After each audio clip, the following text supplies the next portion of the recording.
ஆண்டவராகிய இயேசு கிறிஸ்துவின் நாமத்தில் உங்களுக்கு வாழ்த்துக்கள். எல்லாரும் எப்படி இருக்கீங்க? சோமா இருக்கீங்களா? சந்தோஷமா இருக்கீங்களா?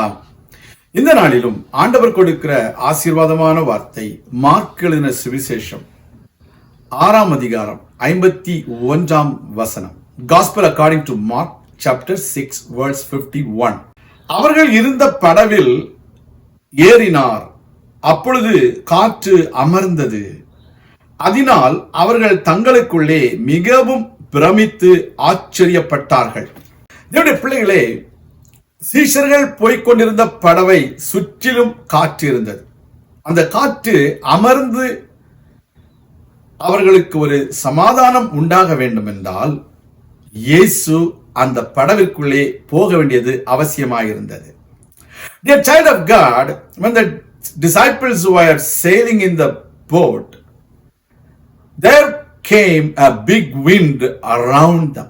They were so worried that they were going to drown in the big sea. But when Jesus got into the boat, the wind around them stopped.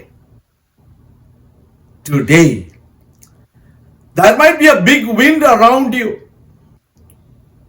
You might be so worried that your life is going to be utterly waste. Your business is going to be in loss. You might be worried that your children's health may be not in a good condition. You always have a negative situation around you. But I want to tell you a good news today.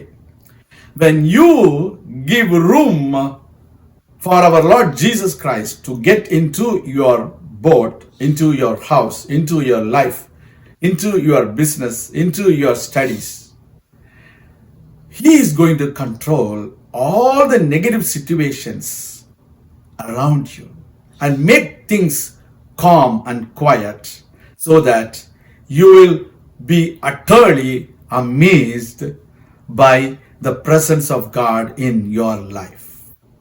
When Jesus get into your boat, when Jesus get into your life, when Jesus get into your house, you are going to be utterly amazed by the things which are going to be calm around your life, around your house, around your business. Everywhere chaos, everywhere losses, everywhere layoffs, everywhere plagues and different kinds of diseases. But if Jesus is in your boat, if Jesus is in your house, if Jesus is in your life, He is going to make all the situations favorable for you. இன்றைக்கு நம்முடைய வாழ்க்கையில இயேசுவுக்கு நாம் இடம் கொடுக்க வேண்டும். அப்படி என்றால் நாம் பரவசம் அடையும்படிக்கு ஆச்சரியப்படத்தக்கவண்ணமாக சூழ்நிலைகளை அவர் நமக்காக சாதகமாக மாற்றுவார். இயேசு படவில் ஏறின உடனே காற்று அமர்ந்தது. எவ்வளவு பெரிய ஆச்சரியம்! இயேசு கடலை பார்த்து நீ இறையாதே அமைதலாயிரு என்று சொல்லவில்லை. காற்றை பார்த்து நீ இறையாதே அமைதலாயிரு என்று சொல்லவில்லை. இயேசு எப்பொழுது அந்த படவிற்குள் வந்தாரோ அப்பொழுது அந்த படவு நல்ல முறையிலேயே பிரயாணம் பண்ணுவதற்கான சூழ்நிலைகளை இயற்கை இயேசு கிறிஸ்துவுக்கு இணங்கி அடிபணிந்தது என்றுதான் நான் சொல்லுவேன். Today the nature is going to calm down before our Lord Jesus Christ. The market is going to calm down before our Lord Jesus Christ. The layoffs are going to be stopped before our Lord Jesus Christ. But yield to our Lord Jesus into your life. He will bless you.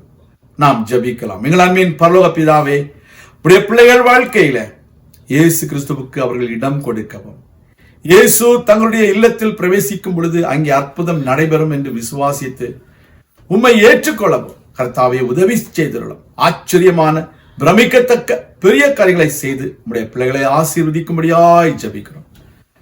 தாழ்த்தி உடைய கரங்களை ஒப்புக் கொடுக்கிறோம். பெரிய காரியங்களை செய்திடலும், ஆசீர்வதியும். இயேசு கிறிஸ்துவின் நாமத்தில் ஜெபிக்கிறோம் எங்கள் நல்ல பிதாவே, ஆமேன். கர்த்தர் தாமே உங்களை ஆசீர்வதிப்பாராக.